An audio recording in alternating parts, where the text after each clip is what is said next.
Some of you may know that I'm an English major in school, but out of all the research papers I've written and thesis statements, none of them came even close to being as hard as it was for me to sit down and write this dad's eulogy.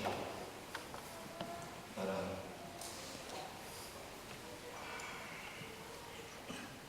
they say that you become a cancer survivor the day you're diagnosed. And my dad was a survivor for 74 days. But in those 74 days, he fought hard, and everyone around him saw that and they knew that. So instead of talking about how he died, I want to talk about how he lived. Today, we celebrate Tony Wynn's memory. And each one of us has a unique memory of my dad that you're here to celebrate. Whether it be as a brother, son, family man, friend, boss, captain, coach, volunteer, he's impacted a lot of people. And we can spend days sharing stories about why we think he's a great man. But instead of standing up here and listing off his awards and achievements, trying to convince all of you what we already know, that he truly was a great man. Instead, I'd like to take this opportunity to talk about Tony Wynn, as I knew him. It's my dad. Dad was a man of few words, strong and silent type. And his style of parenting was not very different. But just because our relationship as father and son was somewhat lacking in communication, it doesn't mean that we didn't share a strong bond that was filled with unconditional love. Just like his dad. This was true in many ways. Not only were we both extremely good looking, as you can see from the picture up there. But like him, I was the oldest son of the family. And anyone who truly knew the both of us would tell you it was obvious I idolized him. I liked what he liked. I dressed how he dressed. And aunts and uncles, or his aunts and uncles would tell me stories about how, when he was young, how mischievous he was, always getting in trouble, and it reminded him just of me. There's even subconsciously, we were also alike in many ways. Things I didn't even know about until later on, like his love for music.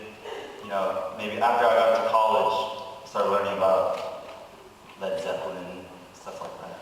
I'd ask him about it. He's like, yeah, I was at that concert. Ozzy Osbourne concerts. Wow, my dad's a cool guy. Didn't even notice this whole time. But my Uncle Buddy, he used to always joke with me, call me the golden child. But I embraced that role of being just like my dad and taking responsibility of being the oldest. And he was the one I turned to for an example and for advice when it came to that.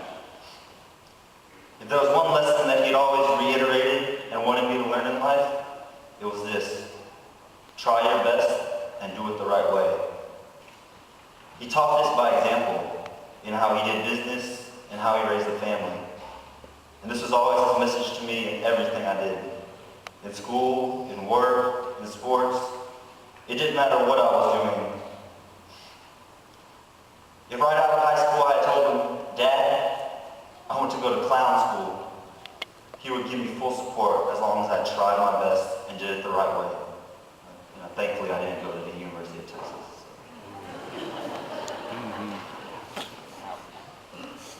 My dad and I also share a passion for sports. Try your best and do it the right way. He used sports as a channel to teach me about discipline, hard work, and integrity. He taught me the value of preparation, strategy, and knowing when to man up.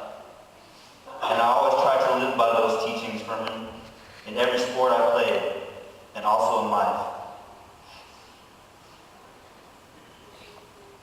After every great play I ever made on the court, or every point I scored, I'd always look straight up to the stands, looking for one person. It was my dad. Everything I did bought me a burger and a slush.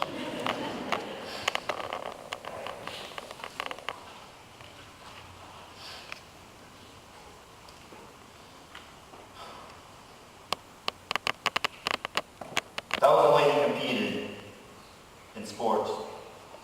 And that is how he instilled in me some of the most important values I follow in life today. I remember another time in a basketball tournament not so long ago that I played in. My dad hadn't seen me play since high school, so it had been a while, and he came out to watch me. And I wanted to show off for him. So I ended up playing one of the best games of my life. Shooting like maybe 9 for 15, bunch of rebounds, you know. I thought after the game I had my head up pretty high. And I walked right over to my dad right afterwards and I said, "Hey Dad, how many points did I score?" He said to me, "It doesn't matter, y'all didn't win. You didn't pass the ball enough, y'all didn't win." And then he just gave me a smile, and a little shrug on the shoulder. He never cared about if I was winning or losing. He just wanted to teach me to have respect for the game, that no one was bigger than the team, and without your teammates, you weren't doing it the right way.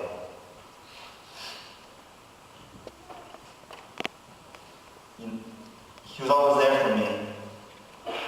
I think from 7th through 12th grade, I won maybe 4 football games total.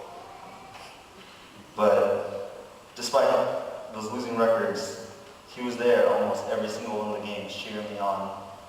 Rain or shine, didn't matter how far the drive was, he'd be there to watch me play, to watch my team beat me by 40 points every week.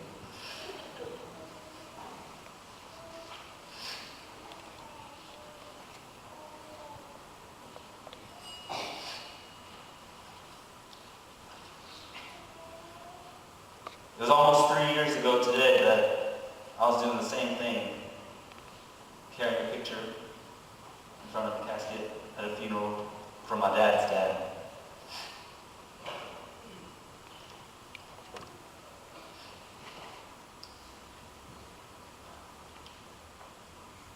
I know that our family journey will be a tough one in the upcoming future without my dad.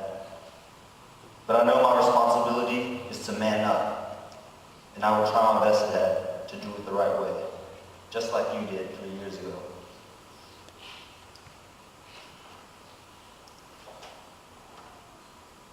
To his brothers and sisters, the reason he worked so hard to always keep y'all together was because he loved his family and wanted nothing more for them than to be loving. He only wanted the best for y'all, and he would have done anything for y'all. Say this one more time for my grandma. Bà ơi, bố con thương bà nhiều lắm. Lúc bố con chở bà tới bác sĩ, tới nhà thương, bố nhìn bà đau đớn. Lúc bố về, bố cũng đau đớn cho bà. Bố thương bà nhiều lắm.